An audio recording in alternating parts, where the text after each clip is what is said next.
শাহাদাতে কারবালা, আহলে বাইতদের প্রতি ভালোবাসা। হযরত হুসাইন রাদিয়াল্লাহু তাআলা আনহু তিনি আমাদের কলিজার টুকরা, আমাদের মাথার মুকুট। আমার নবীকে যেমন ভালোবাসি, হুসাইন হাসানকে রাদিয়াল্লাহু তাআলা আনহুমাকে আমরা তেমনই ভালোবাসি। কিন্তু এর অর্থ এই না ভালোবাসার বহিঃপ্রকাশ আমরা পিঠ দিয়ে রক্ত ছুটিয়ে দেখাবো। এর অর্থ এই না যে হাই হাসান হাই হুসান করে আমরা প্রলাপ করব, আমরা কান্নাকাটি করব। যেই দিন রোজা রাখার কথা বলা হলো সেটা কারবালার বহু আগের ঘটনা। আল্লাহর নবী নিজে বলে গিয়েছেন যে রোজা রাখো। এখন এই দিন আপনি যদি রোজা না রেখে শরবত খান, রোজা না রেখে শরীর থেকে রক্ত ছোটান, রক্ত বের করেন, হাই হাসান হাই হোসেন করে আপনি মাতম করেন, আপনি যদি রাত্রিবেলায় আপনার পটকাবাজি করেন, আপনি যদি এই যে তাজিয়া মিছিল করেন, যে সমস্ত কাজগুলো আমাদের অনেক ভাইরা বুঝে হোক না বুঝে হোক করছে, এই কাজগুলো আসলে শরীয়তের আয়নায় বা হাদিসের আয়নায় দেখা যায় না। এখন ওই ভাই কি বলবে? তাকে যদি বলবেন যে আমি করলে আপনার সমস্যাটা কি? তার জবাব কি জানেন? যে আমি করলে আপনার সমস্যাটা কি? তা আমি বলি যে আমার নবী তো বলে নাই, আপনি করবেন কেন? আচ্ছা আমি করে আমি জাহান্নামে যাবো, আপনার সমস্যা কি? আর কোনো জবাব আছে? পৃথিবীতে কোনো মুফাসসির কাবা শরীফের ইমামকে আনলেও হেরে বুঝাইতে পারতেন না। কথা বলে না কেন? কাবার ইমামকে নিয়ে এসেও যদি আরে বুঝান, ও বলবে যে আমি ঠিক আছে, এটা নাজায়েজ। এখন কোনো মানুষ যদি এই কথা বলে যে আমি এটা করে জাহান্নামে যাব, আপনার সমস্যা কি, এরে বুঝানোর আর কোনো ইমাম, খতিব, স্কলার কারো কি নাই, সাধ্য নাই। আর এ হচ্ছে পৃথিবীর সবচেয়ে বড় গোমরা মানুষ। কথা বলেন ঠিক কিনা? শুনেন, আপনি ভুলে জেনা করে ফেলেছেন, মদ খেয়ে ফেলছেন, হারাম করে ফেলেছেন, কিন্তু মনে মনে আপনার ভাব হচ্ছে ইস পাপটা করা আমার উচিত হইল না, ইস ভুলটা আমি করে ফেললাম। পাপ করার পরে যার হৃদয়ে এরকম আঘাত আসে ও কপালওয়ালা, কারণ ওর জন্য তওবার দরজা খোলা আছে। কথা বলেন সুবহানাল্লাহ। ওর জন্য কিসের দরজা খোলা আছে? তওবার দরজা। কারণ টুডে টুমরো, আজ হোক কাল হোক, সে কিন্তু ব্যাক করবে। কিছু মানুষ আছে যারা পাপকে পাপই মনে করে না। ধরেন জেনা করছেন, আবার প্ল্যান করতেছে, যাক আজকে করছে, আগামী বৃহস্পতিবার আবার করবো। নাউজুবিল্লাহ বলেন না? মদ খাইতেছে, আবার 2 দিন পরে খাবো না। নাউজুবিল্লাহ বলেন। ভাই এই 2 দিনের মধ্যে তোমার মৌত হয়ে গেলে তুমি কাফের বেঈমানের মতো মরলা, ঠিক না? এই জন্য এমন কোনো কাজ করা যাবে না। এই দিনে আমরা তাজিয়া মিছিল করব না, এই আশুরার দিনে আমরা শরবত খাবো না, আমরা রোজা রাখবো। এই আশুরার দিনে আহলে বাইতদের জন্য আমরা দোয়া করব। এই আশুরার দিনে আমরা মিছিল মিটিং করব না। এই আশুরার দিনে আমরা মানুষকে কষ্ট দেব না, কোনো অপচয় করব না, নিজেদেরকেও কষ্ট দেব না। এখন এই যে মুহররম মাস আল্লাহ তাআলা দিলেন, নিশ্চয় আল্লাহর নিকট মাসের সংখ্যা হচ্ছে 12টি, এর মধ্যে 4টি মাস সম্মানিত। এখন এই মুহররম মাসে কেউ কাজ করে আমরা মন গড়া, কেউ কাজ করে আল্লাহ যেভাবে বলেছেন সেভাবে। এমন কিছু কাজ আছে যেগুলো শরিয়া দ্বারা প্রমাণিত, হাদিস দ্বারা প্রমাণিত। এমন কিছু কাজ আছে যেগুলো হাদিস দ্বারা প্রমাণিত না, আবেগ থেকে আমরা বানিয়ে ফেলেছি। তাহলে 2টা ক্ষেত্র, কিন্তু একটা হচ্ছে শরিয়া দ্বারা প্রমাণিত, আর একটা হচ্ছে আবেগ দিয়ে প্রমাণিত। আপনি আবেগের বশবর্তী হবেন না শরিয়ার? কোরআনের আয়নায়, হাদিসের আয়নায় আগে নিজেকে দেখব যে এটা কোরআন অনুমোদন করে কিনা, হাদিস অনুমোদন করে কিনা। যদি করে আমল করব, যদি না করে আমল করব না। কথা বলেন ঠিক কিনা? তাহলে এখন কি করতে হবে দেখেন। আল্লাহর নবী বিশ্বনবী সাল্লাল্লাহু আলাইহি ওয়াসাল্লাম মুহররম মাসকে শাহরুল্লাহ বলেছেন, আল্লাহর মাস বলে সম্বোধন করেছেন। তিনি বলেছেন আল্লাহ রাব্বুল আলামিন এই মাসকে সম্মানিত করেছেন, ফালা তাযলিমু ফীহিন্না আনফুসাকুম। এই মাসগুলোর উপরে, এই মাসগুলোর মধ্যে নিজেদের উপরে জুলুম করো না। এই মাসের মধ্যে সুদ, ঘুষ, জেনা, ব্যভিচার, গালমন্দ করা, মানুষকে আঘাত করা, এই সমস্ত কাজগুলো তোমরা করো না। কারণ আইয়ামে জাহিলিয়াতের পরে যে কাফের বেঈমানরা ছিল তারাও কিন্তু এই কাজগুলো করতো না। যদি আপনি করেন আল্লাহ রাব্বুল আলামিন আপনাকে সওয়াব দিবেন না, ফজিলত দিবেন না, নিজের ক্ষতি নিজেই করবেন, নিজের পায়ে নিজেই কুড়াল মারবেন। আর আল্লাহ রাব্বুল আলামিনের এই সম্মানিত মাসগুলোকে যদি আপনি সম্মান দেন, আল্লাহ রাব্বুল আলামিন মূসা আলাইহিস সালাতু ওয়াস সালামকে যেভাবে ফিরাউনের আঘাত থেকে মুক্ত করেছিলেন, নাজাত দিয়েছেন, আমার রব দুনিয়ার সমস্ত পাপ কলুষতা থেকে আল্লাহ রাব্বুল আলামিন আপনাদের নাজাত দিবেন, মুক্তি দিবেন। জোরে বলেন সুবহানাল্লাহ। আমাদের মূল টার্গেট কিন্তু মুক্তি। আমাদের মূল টার্গেট কি? মুক্তি, আল্লাহর কাছ থেকে নাজাত।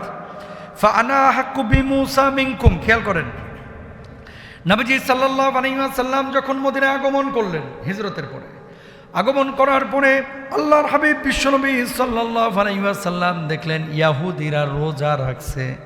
আমার নবী জিজ্ঞেস করলেন, কেন তোমরা রোজা রাখছো?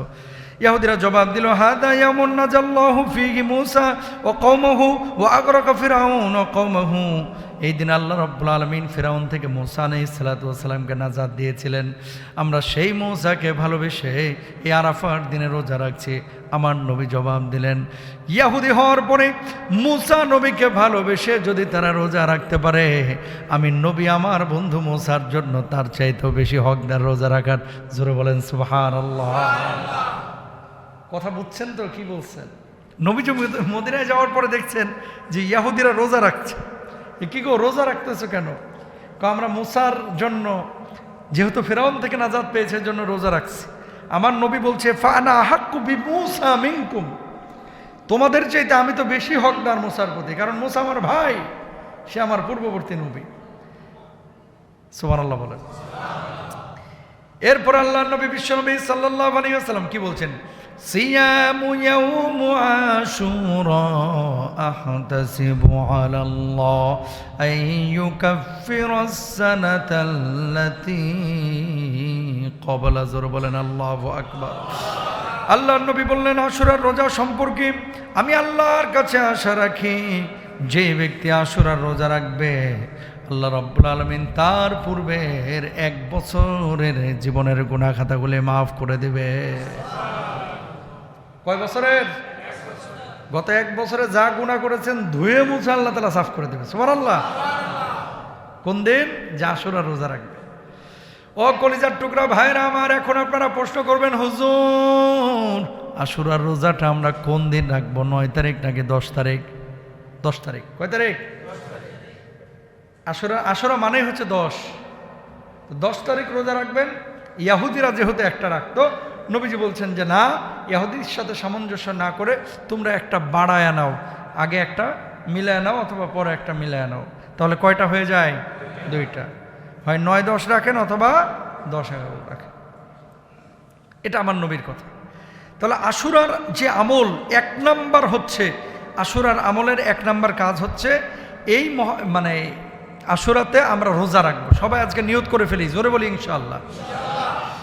এবার আসেন 2 নাম্বার কি? নফল রোজা বেশি বেশি করা। 3 নাম্বার তাওবা ইস্তিগফার বেশি বেশি করা। আস্তাগফিরুল্লাহ আস্তাগফিরুল্লাহ আস্তাগফিরুল্লাহাল্লাযী লা ইলাহা ইল্লা হুয়াল হাইয়ুল কাইয়্যুম।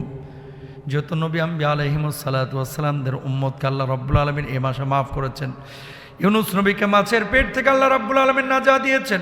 মূসা নবীকে আবার আল্লাহ রাব্বুল আলামিন ওই ফিরআউনের দলের সামনে থেকে মুক্ত করেছেন, নাজাত দিয়েছেন। আপনি যখন আল্লাহর কাছে বলবেন, আল্লাহ জীবনে অনেক গুনাহ করেছি মাহবুদ, তুমি ছাড়া কেউ নাই যে গুনাহগুলো আমার মাফ করবে। ও আল্লাহ, যদি এখন মাফ না করো, আমার যদি মওত হয়ে যায় তাহলে আমার জাহান্নামে যাইতে হবে। ও মাবুদ, তুমি আমার মাফ করে দাও, ক্ষমা করে দাও। আল্লাহ, তুমি ছাড়া কোনো মাবুদ নাই, তুমি ছাড়া মালিক নাই, তুমি ছাড়া কোনো খালেক নাই। এইভাবে যখন তওবা ইস্তিগফার করবেন, সাইয়্যিদুল ইস্তিগফার করবেন আর বারবার আল্লাহর কাছে বলবেন, আমার আল্লাহ রাব্বুল আলামিন আপনার জীবনের গুনাহ খাতাগুলি মাফ করে দিবেন। জোরে বলেন সুবহানাল্লাহ। 3 নাম্বার কাজ কি মনে আছে তো? কি করতে হবে? তওবা ইস্তিগফার বেশি করতে হবে। সবাই বলেন ইনশাআল্লাহ। 4 নাম্বার কি? কোরআন তেলাওয়াত বৃদ্ধি করেন এই মুহররম মাসে। কি করা? কোরআন তেলাওয়াত বৃদ্ধি করা। সবাই মনোযোগ দিই, কোরআন তেলাওয়াতটা বৃদ্ধি করবেন এই মুহররম মাসে। শুধু তেলাওয়াত করে না, একটু বুঝে তেলাওয়াত করার চেষ্টা করবেন ইনশাআল্লাহ বলেন। এরপরে 5 নাম্বার দান সাদাকা করবেন। 6 নাম্বার আত্মসমালোচনা এবং নতুন হিজরি বছরের জন্য কিছু কর্ম পরিকল্পনা করবেন। কর্ম পরিকল্পনা মানে কি? যে 1 বছর যা হওয়ার হয়েছে, সামনের 1 বছর আমার 1 ওয়াক্ত নামাজ আমি ছাড়বো না ইনশাল্লাহ বলেন। সামনের 1 বছর আমি কোনো নফল রোজা ছাড়বো না ইনশাল্লাহ।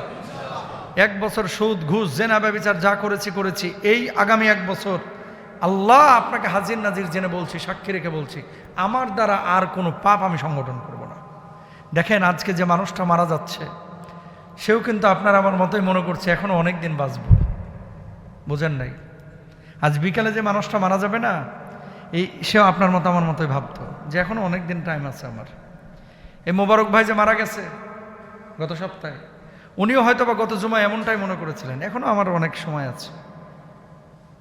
কখন ধাপ করে মালাকুল মাউত এসে সব সম্পর্ক ছিন্ন ভিন্ন করে দিবে ভাই আপনিও জানেন না, আমিও। আমার কবরে যাইতে হবে কারে? আমারই। আমার আল্লাহর সামনে দাঁড়াতে হবে কারে? আমাকে। আমার আমলনামা পেশ করতে হবে কাকে? আমাকে। আমার ছেলেকে না কিন্তু। যেহেতু আমার কবরে আমাকেই যেতে হবে, আমার আমলনামা নিয়ে আমাকেই দাঁড়াতে হবে, আমার আল্লাহর সামনে আমাকে আমার হিসাব নিকাশ দিতে হবে।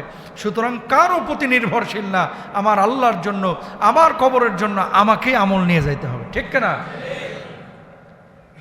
সংসদে কি কথা হইল, কোন পলিটিক্যাল লিডার কি কথা বলল, কোন ভাই কি বলল, কোন বোন কি বলল, বউ কি বলল, বাচ্চা কি বলল, এগুলো সব ক্ষণস্থায়ী, ধোঁকা। স্থায়ীটা কি? স্থায়ী হচ্ছে একমাত্র আমার আমল। ছেলের জন্য ২৬ বছর হাড় ভাঙা পরিশ্রম করতেছেন, একটা বিশাল বাড়ি করলেন, কত পরিশ্রম আপনার, কেন? যে বাচ্চা কাচ্চা যেন ভালোভাবে থাকে। ও ভাই কলিজার টুকরারা, ঠিকই কিন্তু আপনি কবরে চলে যাবেন এই বিশাল বাড়ি রেখে, কিন্তু আপনার ছেলেটা, আপনার মেয়েটা হয়তো বা বছরের পরে বছর চলে যাবে, একটা অকুশনে নির্দিষ্ট সময় হয়তো বা আপনারা মনে করবে, ৫ ওয়াক্ত নামাজের পরে আপনার কথা মনেও করবে না। কথা বলেন না কেন? আপনি আপনার বাবার কথা কয়বার মনে করতেছেন? আমি আমার বাবার কথা কয়বার মনে করতেছি? এজন্য আমার কাজ আমাকেই করতে হবে। এ তো গেল মহরম মাসে করণীয় কি কি করবেন আপনি। এবার আসেন বর্জনীয় কি, যে কাজগুলো আপনি করবেন না। বিশুদ্ধ হাদিস, একটু আগে যেটা বললাম আমি আপনাদেরকে, সহিহ মুসলিমের হাদিস, যে রোজা রাখলে 1 বছরের গুনাহ মাফ।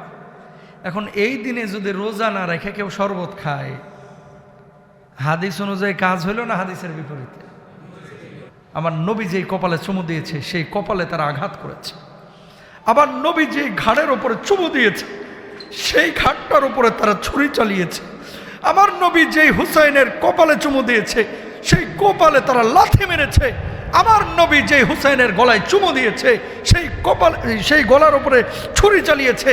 আমার নবী যে হুসাইনকে বলেছে জান্নাতের ফুল, আমার নবী যেই হুসাইনের জন্য আল্লাহু আকবার জুমার সময় খুতবা দিচ্ছিলেন, হুসাইন পাখির মতো দৌড়ায় এসেছে, হাসানও দৌড়ায় এসেছে, নবীজি খুতবা বন্ধ করে হুসাইনের কপালে চুমু দিয়েছে, হাসানের কপালে চুমু দিয়েছে, আদর করে দিয়েছে। সেই হাসানকে, সেই হুসাইনকে এই জালেমরা, এই বেঈমানরা, এই কাফেররা এইভাবে আঘাত করলো, এইভাবে আঘাত করলো। আল্লাহ রাব্বুল আলামিন এর পরক্ষণেই আল্লাহ সুবহানাহু ওয়া তাআলা এদের বিচার এমনভাবে করেছিলেন, দুনিয়াতেও লাঞ্ছিত হয়েছে, আর আখিরাতে যে কি লাঞ্ছিত হবে এটা তো বলার কোনো অপেক্ষা রাখে না। ঠিক না? এই জন্য কামা তাদিনু তুদানু, যেমনটা আপনি করবেন তেমনটাই কিন্তু আপনি পাবেন। এই যে জুলুম যারা করে এরা মনে করে যে আমরা তো পার পেয়ে গেছি, আল্লাহ তাআলা তো আমাদেরকে মাফ করেছেন, আল্লাহ তাআলা আমাদেরকে ছেড়ে দিবেন না। আল্লাহ ছাড় দেন, আল্লাহ কিন্তু ছেড়ে দেন না। আল্লাহ ছাড় দেন, আল্লাহ ছেড়ে দেন না। আল্লাহ সুবহানাহু ওয়া তাআলা কোনো মানুষকে যেন জুলুমের পর্যায়ে না রাখেন, এই জন্য আমাদের প্রত্যেককে দোয়া করা উচিত, প্রত্যেকেরই দোয়া করা উচিত। হুসাইন রাদিয়াল্লাহু তাআলা আনহু যখন যাচ্ছিলেন অনেক প্রবীণ সাহাবীরা তাকে নিষেধ করেছিলেন যে আপনি কুফায় যায়েন না। এটা দীর্ঘ ইতিহাস যে আপনি যায়েন না। ওই কুফাবাসী বারবার কিন্তু চিঠি লিখেছিলেন যে হুসাইন আপনি আসেন, আমরা বর্তমান খলিফার কাছে বাইয়াত হব না, আমরা চাই যে নবী পরিবারের একজন সদস্য কি হোক, আমাদের খলিফা হোক। কুফাবাসী তার সাথে গাদ্দারি করেছিল।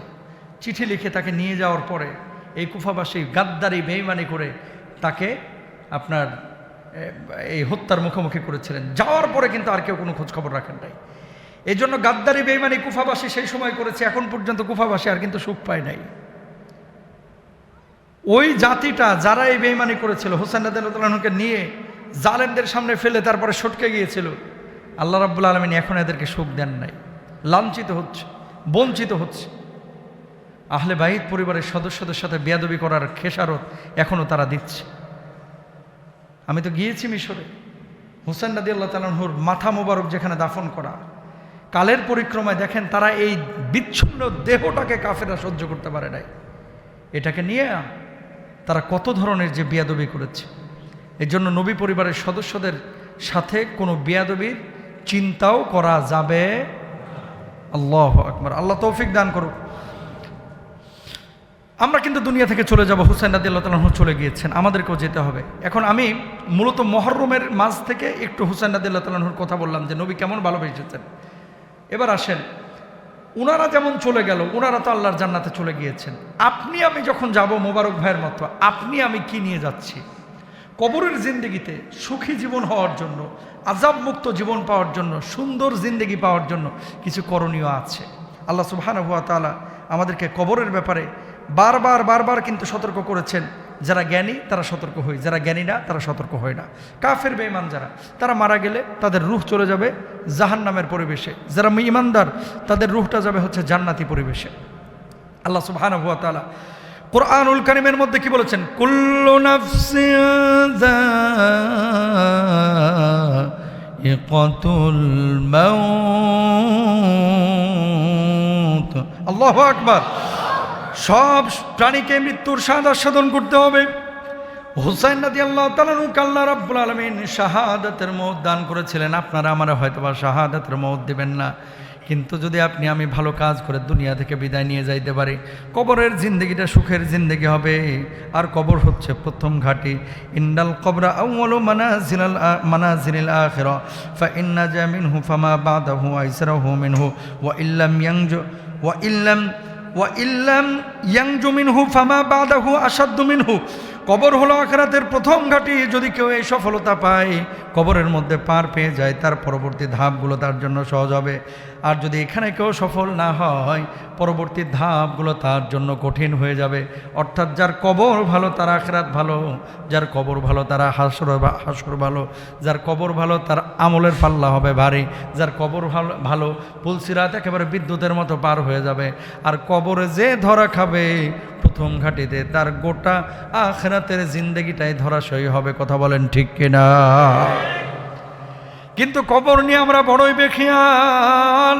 ওসমান রাদিয়াল্লাহু তাআলা আনহু যখনই কোনো কবরের পাশে দাঁড়াইতেন, হাউমাউ করে কেঁদে দিতেন, চিৎকার করতে কান্না করতেন।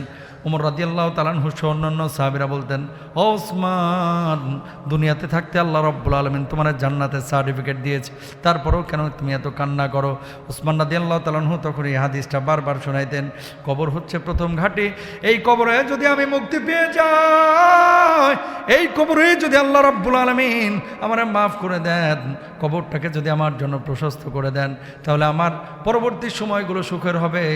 আর কবরে যদি ধরা খেয়ে যায় আমি ওসমান, তাহলে মাফ পাবো না। আল্লাহ আমাকে একেবারে, আল্লাহ রাব্বুল আলামিন আমার মাফ করবেন না, আল্লাহ আমাকে ধরাশয় করবেন। এই জন্য কবর দেখে আমি ওসমান বড্ড ভয় পাই। জোরে বলেন আল্লাহু আকবার। কবরের প্রথম রাত দুনিয়ার জিন্দেগিতে যত রাত কাটিয়েছেন, তার চাইতে বড় ভয়াবহ রাত হচ্ছে কবরের প্রথম রাত। তার চাইতে বড় ভয়াবহ রাত কবরের প্রথম রাত। দুনিয়ার জিন্দেগিতে 60 বছর, কোনো রাত হয়েছে আপনার বাসর রাত, কোনো রাত হয়েছে আপনার অসুস্থতার রাত, কোনো রাত হয়েছে আপনার আনন্দের রাত, কোনো রাত হয়েছে আপনার খেলা দেখার রাত। কিন্তু কবরের জিন্দেগির যে রাতটা, এই রাতটা, প্রথম রাতটা হচ্ছে বড় ভয়াবহ রাত। এই রাত যদি ভালোভাবে কাটায় নিতে পারেন, এই রাতটা যদি আপনি সুন্দরভাবে আল্লাহ রাব্বুল আলামিন আপনাকে জান্নাতি পরিবেশে কাটানোর তৌফিক দান করেন, গোটা আখিরাতের জিন্দেগিটা আপনার জন্য সুন্দর হয়ে যাবে। জোরে বলেন সুবহানাল্লাহ। এখন কবরের প্রথম রাতটা আপনার জন্য সুখের হবে কখন? যখন দুনিয়ার রাতগুলোকে আপনি আল্লাহর জন্য কাটাবেন। ও মুসলমান, দুনিয়ার রাতগুলো আপনি খেলা দেখায় কাটায় দিচ্ছেন। ব্রাজিলের খেলার জন্য আপনি ঠিকই 3:30টায় উঠে যাইতেছেন। আর্জেন্টিনার খেলা দেখার জন্য আপনি রাত 12টায় উঠে ঠিকই বসে থাকতেছেন। পর্তুগালের খেলার জন্য, স্পেনের খেলা দেখার জন্য আপনি সারা রাত জেগে রয়েছেন। কিন্তু 364 দিন মুয়াজ্জিন সে আযান দিল ফজরের জন্য, নামাজের জন্য, আসসালাতু খায়রুম মিনান নাওম, হাইয়া আলাস সালাহ, হাইয়া আলাল ফালাহ। 364 দিনের মুয়াজ্জিনের আযান আপনার কানের মধ্যে ঢুকলো না, কিন্তু ফিক্সচার দেখে ব্রাজিলের খেলা দেখার জন্য আপনি বসে থাকলেন, আর্জেন্টিনার খেলা দেখার জন্য বসে থাকলেন। আল্লাহ রাব্বুল আলামিন কবরের প্রথম রাত কিভাবে আপনার ভালো করবেন? কথা বলেন ঠিক কিনা? এখন শত শত রাত আপনি খেলা দেখা কাটায় দিচ্ছেন। দেখেন, নামাজ কালাম তো ঠিক রাখতে হবে। নামাজের খবর নাই, জুয়াও খেলতেছে অনেক। কথা বলেন না, আছে না নাই? খেলা চলে আমেরিকায়, জুয়া খেলে জামগোড়ায়। খেলা চলে কানাডায়, জুয়া খেলে জামগোড়ায়। অনেক মানুষ বাংলাদেশে এই বিশ্বকাপকে কেন্দ্র করে জুয়া খেলতেছে। এই যেগুলো জুয়া খেলে এগুলো কবিরা গুনাহ করে, নবীজি বলছে এগুলো জান্নাতের গন্ধও পাবে না। জোরে বলেন নাউজুবিল্লাহ। এই জুয়ারি যেগুলো আছে এগুলো ধরে বাইন্দা পুলিশের হাতে দিবেন, অথবা বাপকে বলে দিবেন যে ছেলেকে শাসন করো, জুয়া খেলতে দিবেন না। তাহলে কবরের প্রথম রাত হচ্ছে বড় ভয়াবহ রাত। এই রাতটা যদি পার পান তাহলে দেখেন ওসমান রাদিয়াল্লাহু তাআলা কি বলতেন, মা রাআইতু মানজারান কাত্তুন ইল্লা ওয়াল কবরু আফদাউ মিনহু। আমি এমন কোনো দৃশ্য দেখিনি যা কবরের দৃশ্যের চাইতে অধিক ভয়াবহ। মানে ওসমান বলতেছেন, পৃথিবীর বুকে সাপ দেখে আমরা ভয় পাই, আগুন দেখে আমরা ভয় পাই, আমরা পানি দেখে ভয় পাই, ঝড় দেখে ভয় পাই, সাইক্লোন দেখে ভয় পাই, এর চাইতেও বড় ভয়াবহ হচ্ছে কবরের প্রথম রাত। আল্লাহু আকবার। আহা, এই রাতটা কেমন রাত হবে একটু কল্পনা করেন। এই যে মোবারক সাহেবকে রাখা হলো, আরেকজনকে রাখা হলো, আব্দুল করিমকে রাখা হলো, আব্দুল মজিদকে কবরে রাখা হলো, আপনাকে আমাকে রাখা হবে। প্রতিদিন আপনি রাত্রিবেলায় 9টায় ভাত খান, প্রতিদিন আপনি এসার সময় নামাজ পড়েন, প্রতি রাত আপনি রাত্রিবেলায় মোবাইল টিপেন ঘন্টার পরে ঘন্টা। যেদিন আপনাকে কবরে রাখা হবে আপনার রূহটা কিন্তু ওই সময়গুলো বুঝতে পারবে, মনটাই চাইবে যে যাই দৌড় দিয়ে নামাজটা পড়ি। কিন্তু দেখবেন রূহ সিগন্যাল দিচ্ছে, হাত আর নড়তেছে না। রূহ সিগন্যাল দিচ্ছে, বুকটা আর সরছে না। রূহ সিগন্যাল দিচ্ছে, চোখটা আর খুলছে না। রূহ সিগন্যাল দিচ্ছে, পেটের মধ্যে আর কোনো খাবার আসছে না। রূহ সিগন্যাল দিচ্ছে, কিন্তু পাটা নাড়াতে পারছে না। একটু চোখটা বন্ধ করেন, সবাই চোখটা বন্ধ করেন, একটু কল্পনা করেন যে আপনার মনে চাচ্ছে আপনি দাঁড়াবেন, দাঁড়াতে পারছেন না। আপনার মনে চাচ্ছে নামাজ পড়বেন, আপনি পারছেন না।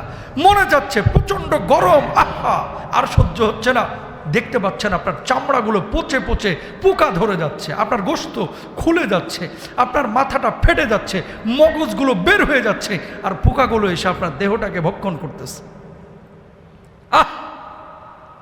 সে সময় আপনার অবস্থাটা কি হবে? সে সময় আমি রহমানের কি হবে? সে সময় আমি স্বপনের কি হবে? আমি আলমের কি হবে? আমি মসজিদের কি হবে? আমি জামানের কি হবে? আমি কালামের কি হবে? কি হবে? এই পরিস্থিতিতে আপনাকে পড়তে হবে ভাই, এই পরিস্থিতিতে আমাকে পড়তে হবে। প্রত্যেকটা মানুষকে কিন্তু পড়তে হবে। প্রিপারেশনটা কতটুকু আছে একটু রিয়ালাইজ করেন, জীবনটাকে ফিল করেন, অনুভব করেন। মানুষ মারা যাওয়ার পরে ঠিক প্রথম রাতেই সবাই চোখ খোলেন। দেখেন প্রথম রাতে এই জিনিসগুলো ফিল করবে যে এখন তো আমার নামাজের টাইম হয়েছে, কিন্তু আর পারবে না। এখন তো আমার মোবাইলটা কই, হাত আর নড়বে না। মানুষ কিন্তু এগুলো ফিল করবে। আল্লাহ রাব্বুল আলামিন প্রথম রাত এই কবরের বড় ভয়াবহ রাত বানিয়েছেন। এই রাতের মুখোমুখি আপনি যদি হতে চান, হবেন, যে সুখকর একটা মুহূর্ত তৈরি হোক, ভালো একটা রাত তৈরি হোক, আল্লাহ রাব্বুল আলামিন কিছু কাজ করে বলে দিয়েছেন। 1 নাম্বার কাজ, সূরা মুলকের আমলটা করবেন সবাই রাতে, ইনশাআল্লাহ বলেন। আমার নবীজি বলছেন, মাগরিবের নামাজের পরে রাত্রিকালীন সময়ে কোনো ব্যক্তি যদি সূরা মুলক আদায় করে, আর ওই রাত্রে যদি কোনো ব্যক্তি ফজর আগ মুহূর্ত পর্যন্ত এই সময়ের মধ্যে মারা যায়, আল্লাহ রাব্বুল আলামিন ওই ব্যক্তির কবর আযাব গজবগুলোকে মাফ করে দেন। সুবহানাল্লাহ।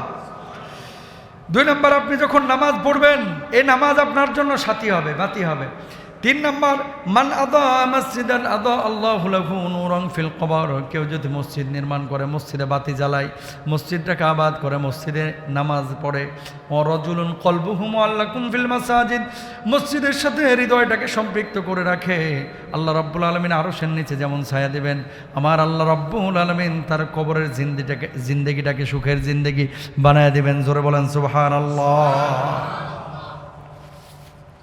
তাহলে নামাজ ঠিক রাখতে হবে, সূরা মুলুক পড়তে হবে, মানুষকে কষ্ট দেওয়া যাবে না। এরপরে মুনকার নাকির আসবে, আসার পরে কি বলবে? মার রব্বুকা ওমা দীনুকা ওমান নাবিয়ুকা মান হাযার রাজুল। এই ব্যক্তিকে জিজ্ঞেস করবে। এখন আপনি বলবেন যে হুজুর ও আমার মুখস্থ আছে, কি জবাব দেব? বাংলায় তো সেদিন জবাব দিতে পারবেন না, আরবিতেই দেওয়া লাগবে। হুজুর এখন আরবি শিখবো কোথায়? না, এটা আরবি আর শিখা লাগবে না, যদি আমল ভালো নিয়ে যাইতে পারেন অটো মুখ থেকে আরবি চালু হয়ে যাবে। জোরে বলেন সুবহানাল্লাহ। কোনো বুড়া মানুষ জান্নাতে যাবে না, কোনো বুড়া মানুষ না, সাদা দাড়ি পাকা চুল পাকা একটা বুড়া মানুষও জান্নাতে যাবে না। টেনশনে পড়ে গেছে আমার মুরব্বীরা, জান্নাতে যাবে না বুড়া মানুষ। কেন? আল্লাহ তাআলা আপনাকে আমাকে তাগড়া যুবক বানায় দিবেন। জোরে বলেন সুবহানাল্লাহ। লম্বা হবেন কয় হাত? 60 হাত। জোরে বলেন কয় হাত? 60 হাত লম্বা হবেন। আল্লাহ তাআলা তাগড়া যুবক বানায় দিবে। সেদিন দাড়িগুলো কালো হয়ে যাবে।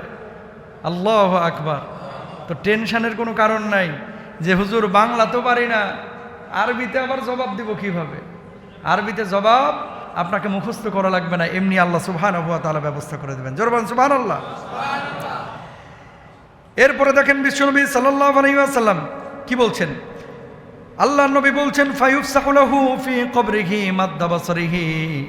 মুমিন ব্যক্তিকে যখন আল্লাহ রাব্বুল আলামিন কবরের মধ্যে ঢুকাবেন, আল্লাহ রাব্বুল আলামিন তার দৃষ্টিসীমাকে এমনভাবে প্রশস্ত করে দিবেন, কবরটাকে আল্লাহ রাব্বুল আলামিন এমনভাবে প্রশস্ত করবেন, আল্লাহ রাব্বুল আলামিন যত দূর পর্যন্ত দৃষ্টি যাবে তত দূর পর্যন্ত তার কবরটাকে প্রশস্ত বড় বানায় দিবেন। জোরে বলেন সুবহানাল্লাহ। এটা মুমিনের পুরস্কার যে কবরটা এত বড় হবে, আপনার দৃষ্টিসীমা যদি 10 কিলোমিটার যায়, দৃষ্টিসীমা যদি 3 কিলোমিটার যায়, দৃষ্টিসীমা যদি 4 কিলোমিটার যায়, যত দূর পর্যন্ত আপনার দৃষ্টিশক্তি যাবে, সীমা যাবে, আল্লাহ রাব্বুল আলামিন আপনার কবরটাকে অত বড় বানায় দেবেন। জোরে বলেন লাভ না হতে লাভ। সুবহানাল্লাহ। তাহলে মুমিনের জন্য পুরস্কার কয়টা? মুমিনের জন্য 5টা পুরস্কার। কয়টা? যার নামাজ ঠিক আছে, যে হারাম খায় না, যে মানুষকে কষ্ট দেয় না, যে মানুষের সাথে বেঈমানি গাদ্দারি করে না, যে মানুষের উপর জুলুম করে না, অন্যায় করে না, যে আল্লাহর বিধান অনুযায়ী জীবনযাপন করে, মুমিনের জন্য কবরের নিয়ামত হচ্ছে 5টা। 1 নম্বর হচ্ছে সে মুমিনের জন্য কবরটা প্রশস্ত হবে। 2 নম্বর হচ্ছে জান্নাতের সুবাস আসবে। 3 নম্বর হচ্ছে জান্নাতের দরজা খুলে দেওয়া হবে। 4 নম্বর হচ্ছে সুন্দর চেহারার একজন ব্যক্তি আসবে যাকে জান্নাতের সুসংবাদ দিবে। আর এরপরেরটা হচ্ছে কিয়ামত দ্রুত হওয়ার আকাঙ্ক্ষা করবে। যারা নাজ নিয়ামতগুলো কবরের মধ্যে পাবে বা জান্নাতি পরিবেশে থাকবে, এরা আকাঙ্ক্ষা করবে আল্লাহ কিয়ামতটা দ্রুত করে দাও, যাতে করে আমি মানে চূড়ান্ত জান্নাতে আমি আমার পুরস্কারটা পেয়ে যাই, আল্লাহর দিদার লাভ করতে পারি। জোরে বলেন সুবহানাল্লাহ। এরপরে কাফের বেঈমান যারা পাপিষ্ঠ, এদের কবরের অবস্থাটা কি হবে একটু খেয়াল করেন। যারা কাফের বেঈমান পাপিষ্ঠ, এদের অবস্থাটা কি হবে? আহা হা হা লা Adori, high high high high, আমি তো জানতামই না যে কবরটা এত বড় ভয়াবহ জায়গা। দুনিয়াতে কিন্তু সুযোগ আছে, একটা মামলায় ফেসে গেলে আপিল করা, হাইকোর্টে যাওয়া, উচ্চ আদালতে যাওয়া। একজন ভাই আমার সাহায্য সহযোগিতা এগিয়ে আসতে পারে, আমার ছেলে আসে, আমার বিয়ে আসে, আমার লিডাররা আসে, কিন্তু কবরের মামলায় ফাইসা গেলে ভাই আর পার পাওয়ার কোনো উপায় নাই। আপনি যেই হন না কেন, হে ডোনাল্ড ট্রাম্প হোক, আর মোহাম্মদ বিন সালমান হোক, আর আয়াতুল্লাহ খামেনি হোক, প্রেসিডেন্ট হোক আর রাষ্ট্রপতি হোক, হুজুর হোক আর বক্তা হোক, কবরের মামলায় ফাইসা গেছে তো শেষ। কি হবে তাদের? আহা ফায়ুযায়্যিকু আলাইহি কবরুহু হাত্তা তাখতালিফা ফীহি আদলাহু, যে তার কবর এত সংকুচিত করা হবে যে তার পাঁজরগুলো একটা আরেকটার সাথে হাড়গুলো মরমর করে ঢুকে যাবে। আল্লাহু আকবার। কবর হচ্ছে এটা। সেদিন কেউ কাউকে চিনবে না। তুমি কে? কোথায় ছিলা তুমি? তোমার বাবার অবস্থা কি ছিল? তোমার মায়ের অবস্থা কি ছিল? তুমি হুজুর কিনা? তুমি বক্তা কিনা? তুমি খতিব কিনা? তুমি আলেম কিনা? তুমি কে ছিলা? তুমি বড় আলেম, তুমি বড় লিডার, তুমি বড় পয়সাওয়ালা। সেদিন কিন্তু কবর কাউকে চিনবে না ভাই। 2 পাশের মাটিটা যখন চাপ দিবে, এক পাশের হাড্ডিগুলো আর এক পাশে ঢুকে যাবে, হাড্ডিগুলো মাছ করে ভেঙে যাবে, মানুষ চিৎকার করবে বাঁচাও বাঁচাও করে। সেদিন কেউ কারো কথা শুনবে না, সেদিন আর কোনো সুযোগ নাই। এই জন্যই ওমর রাদিয়াল্লাহু তাআলা আনহু, আলী রাদিয়াল্লাহু তাআলা আনহু বারবার বলতেন, ওমর রাদিয়াল্লাহু তাআলা আনহু বলতেন, মুতু ক্বাবলা আন তামুত, মরার আগে একবার মইরা দেখো। অনেক ব্যস্ত আপনারা, অনেক বিজি, সব শেষ হয়ে যাবে ভাই, সব শেষ। এগুলো সেকেলে কথা না, হুজুরের কথা না। মাঝে মাঝে কবরস্থানে যাবেন, নিরিবিলি একেবারে বসে থাকবেন, নিজেকে ভিখারির মতো। কিসের মতো? ভিখারির মতো বসে থাকবেন। যাহারে এই মানুষটা তো কত বড় লিডার ছিল, কত বড় হুজুর ছিল, কত বড় বক্তা ছিল। আরে আমার আব্বাটা বাড়ির মধ্যে যখন কথা বলতো থরথর করে সবাই ভয়ে কাঁপত। আজকে আমার বাপটা 30 বছর এই কবরে পড়ে রয়েছে, কোনো আওয়াজ নাই। বলেন না? এই যে আমার স্বপন ভাইয়ের আব্বা চেয়ারম্যান ছিল না, কত প্রভাব ছিল, অথচ শেষ বয়সে অসুস্থ হয়ে গেল বেচারা, আর কোনো কথা বলে নাই, খুব খেদমত করেছে। আল্লাহ চাচাকে মাফ করে দেখ, আমিন বলেন। সব বাবারাই কিন্তু একটা বয়স থাকে এরকম থরথর করে কাঁপাইছে, নিথর দেহে কবরে পড়ে আছে। একদিন আপনার আমার পরিস্থিতি তাই হবে। এজন্য কবর বড় ভয়াবহ জায়গা। কবরের পাশে গিয়ে বসবেন, অন্তত মাসে একবার একটু রিয়ালাইজ করবেন যে কোথায় যাচ্ছি, আমার গন্তব্যটা কোথায়, আমার পরবর্তী সিচুয়েশনটা কি হবে, এটা আমাকে একটু ফিকির করতে হবে ইনশাআল্লাহ। আন্নারু ইউরাদুন আলাইহা গুদুওয়া ওয়া আশিয়া, তাদেরকে সকাল সন্ধ্যা আগুনের সামনে উপস্থিত করা হবে। আপনি মনে করেন না যে কবরে দাফন কাফনের পরে খালি মাটি দিলাম চলে আসলাম শেষ, না। আমার আল্লাহ বলছেন কুরআনুল কারীমের মধ্যে যে সকালে এবং সন্ধ্যায় 2 বেলা তাদেরকে কবরের মানে আগুনের সামনে তাদের রূহগুলোকে উপস্থিত করা হবে, সকালে এবং সন্ধ্যায়। সেদিন কি হবে বলেন? কোনো উপায় নাই ভাই, কোনো উপায় নাই। এজন্য নিজের কবরে যেহেতু নিজেকেই যেতে হবে, নিজের প্রস্তুতি নিয়ে যেতে হবে। কবরে আযাব হয় সবচাইতে বেশি যে সমস্ত কারণে, 3টা কারণ। জোরে বলেন কয়টা? এই পেছনের ভাইরা বলেন কয়টা? একবারে লিখে নেন কলিজার মধ্যে। নামাজ না পড়ার কারণে, রোজা না করার কারণে সবচেয়ে বেশি আযাব হয় না, এটা গুনাহ, কিন্তু সবচাইতে আযাব বেশি হয় মাত্র 3টা কারণে। 1 নাম্বার কি দেখেন, ইন্নাহুমা লা ইউআযিবানি ওয়া মা ইউআযিবানি ফি কাবীরিন। আল্লাহর রাসূল সাল্লাল্লাহু আলাইহি ওয়াসাল্লাম 2টা কবরের পাশ দিয়ে হেঁটে যাচ্ছেন।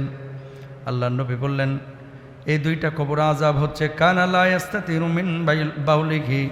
এক ব্যক্তির কবর আযাব হচ্ছে একটা কারণ, সেটা হচ্ছে সে পেশাব করার পরে পরিপূর্ণভাবে পবিত্র হতো না। জোরে বলেন নাউযুবিল্লাহ। পেশাব করার পরে পরিপূর্ণভাবে পবিত্র হতো না, 1 নাম্বার কারণ। বুঝলেন? এখানে যারা আছেন, যারা ঢিলা কলুপ ব্যবহার করেন, আপনাদেরকে ওয়েলকাম, আলহামদুলিল্লাহ। কিছু মানুষ আছেন যারা এত তাড়াহুড়া করে পেশাব করেন, কলুপ নেন না, পানিও ব্যবহার করেন না। দাঁড়ানোর পরে 2-3 ফোঁটা পেশাব কিন্তু আপনার লুঙ্গিতে লাগে, প্যান্টে লাগে। আপনি মনে করছেন যাক নামাজের আগে চেঞ্জ করে ফেলবো। ইসলাম বলে না, তুমি এটা করতে পারবা না, নিষেধাজ্ঞা আছে। ইসলাম কি বলে? যতক্ষণ পর্যন্ত পেশাব পরিপূর্ণ পবিত্র না হচ্ছ ততক্ষণ পর্যন্ত তুমি ঢিলা কলুপ নাও অথবা নিচে বসে থাকো, ঝাড়াঝাড়ি করো, পরিষ্কার হও, তারপরে উঠো। এটা হচ্ছে ইসলামের বক্তব্য। এখন নবীজিকে জিজ্ঞেস করলো, ইয়া রাসূলুল্লাহ, আপনি হেঁটে যাচ্ছেন অথচ তার কবরে আযাব হচ্ছে, কি কারণে আযাবটা হচ্ছে? নবীজি বললেন বড় কোনো অপরাধের কারণে না, শুধু পেশাব করে দাঁড়ায় যাইতো, পেশাবের ছিটা তার নাপাকি এই যে শরীরে লাগতো, কাপড়ে লাগতো, আল্লাহ তাআলা এই কারণে কবরে সবচাইতে বেশি আযাব দেন। জোরে বলেন নাউযুবিল্লাহ। 1 নাম্বার। 2 নাম্বার, নবীজি বললেন কানা ইয়ামশি বিন নামিমাতি। আরেকটা কবরে কেন আযাব হচ্ছে? আল্লাহর হাবিব বিশ্বনবী সাল্লাল্লাহু আলাইহি ওয়াসাল্লাম বললেন ওর কবরে আযাব হওয়া এটাও বড় কোনো অপরাধের কারণে না। ওই ব্যক্তি চগলখড়ি করত, মানুষের মধ্যে কথা লাগাইতো, আর একজনের মধ্যে 2 জনের মধ্যে ঝামেলা পাকায় দিত। আল্লাহ রাব্বুল আলামিন এই জন্য এই চগলখড়ের বড় শাস্তি দিয়েছেন। জোরে বলেন নাউযুবিল্লাহ। এই জন্য 2 জনের মধ্যে যদি ঝামেলা হয় মিটায় দেওয়ার চেষ্টা করবেন। এর কথা ওরে, ওর কথা ওরে, ওর কথা ওরে, ওর কথা ওরে, সম্পূর্ণরূপে হারাম। কত মারাত্মক হাদিস দেখছেন, বুখারীর হাদিস, কিন্তু বিশুদ্ধ হাদিস। আল্লাহর নবী বলছে 1 নাম্বার পেশাবের কারণে বেশি আযাব হয়, 2 নাম্বার হচ্ছে চগলখড়ির কারণে বেশি আযাব হয়। আর আমাদের চায়ের দোকানগুলো তো চগলখড়ির পাওয়ার হাউস। কথা বলেন না কেন? হুজুর জুমায় কি বয়ান করছে, ইমাম কি করছে, লিডার কি করছে, চেয়ারম্যান কি করছে, এমপি কি করছে, এই সব গীবত হচ্ছে চায়ের দোকান আখড়া। এগুলো মসজিদে হয় না, হয় কোথায়? চায়ের দোকানে। এই জন্য চায়ের দোকানগুলো নিয়ন্ত্রণ করতে হবে। চা না, চায়ের দোকান। খাইতে যান, কিন্তু এই চগলখড়ি, গীবত, পরনিন্দা, তহমত এগুলো আমরা কেউ করব না। এগুলো আলোচনা হবে সংসদে। চায়ের দোকানে আপনি আলোচনা করে ঘোড়ার ডিম হবে এগুলো। আপনি কি করবেন আলোচনা করে? বাপ রে বাপ, ভোটের আগে চায়ের দোকানে যেন এক একজন স্পিকার। কথা বলেন না কেন? এই স্পিকারগিরি চায়ের দোকানে করে লাভ নাই। এটা যারা নীতি নির্ধারক তারা করবে, আপনার দায়িত্ব এটা না। আপনি চায়ের দোকানে যাচ্ছেন, চা খায় আপনি মসজিদে চলে আসুন ইনশাল্লাহ। বলেন না? আর এই ছেলে মেয়েরা যে ফুটবল খেলা দেখতেছে, অনেকে যাই খেলা দেখতে চিপাই বৈশা ডলে, কথার না কেন, যাই খেলা দেখতে চিপাই বৈশা ডলে, ডলার পর আস্তে করে মুখে মারে। বি কেয়ারফুল থাকেন। এই নেশাগুলো কিন্তু ছোট থেকেই হয়, বড় থেকে ডাইরেক্ট কিন্তু প্রথমে বোতল খায় না। নেশাগুলো ছোট থেকেই কিন্তু আস্তে আস্তে আস্তে আস্তে শিখে। দুঃখ লাগে বাংলাদেশে এগুলো শুরু হইল কিভাবে? টিএসসিতে দেখি জার্সি পরে মেয়েরাও সিগারেট খাচ্ছে, ফেসবুকে দেখা যাচ্ছে। বাবা হিসাবে আপনার দায়িত্ব নেওয়া উচিত। বিড়ি খেলে তো বোঝাই যায়, যেই মেয়ে বিড়ি খোর, এর সাথে যদি ছেলে বিয়ে দিচ্ছেন, এই পরিবারটার জাহান নামে টুকরা বানায় ফেলাইবে। মেয়েরা আবার স্মোক করে কিভাবে? এখন শিখছে স্বাধীনতা। খবরদার কোনো মেয়ে কোনো ছেলে আপনারা স্মোক করবেন না, ইনশাল্লাহ বলেন। 3 নাম্বার সবচেয়ে বেশি আযাব হয় কবরে, কি কারণে? এটা বলে আলোচনা শেষ। আর রজুলু ইয়াকদিবুল কাদিবা, মিথ্যা কথা বলার কারণে।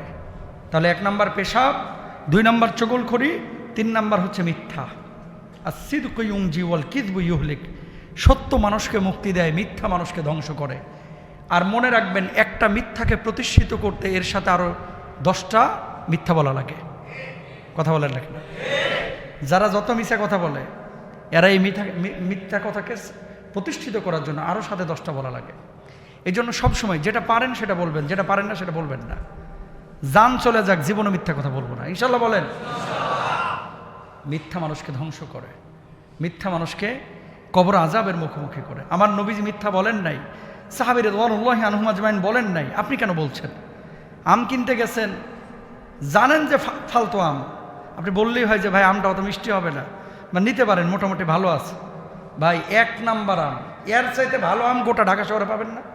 আর কালকে রাত্রে সেই থেকে আমি নিয়েছি।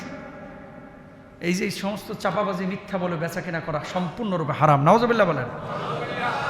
কোনো মিথ্যা বলা যাবে না, আমরা কেউ বলবো না, সবাই বলি ইনশাআল্লাহ। কবর বড় ভয়াবহ জায়গা, কবরের জন্য আমরা প্রত্যেকেই প্রিপারেশন নেই। মুহররমটাকে আমরা গ্রহণ করি, রোজা রাখি, আমলগুলো ঠিকমতো করি। আল্লাহ তাআলা আমাদের সবাইকে তৌফিক দান করুন, জোরে বলেন আমিন।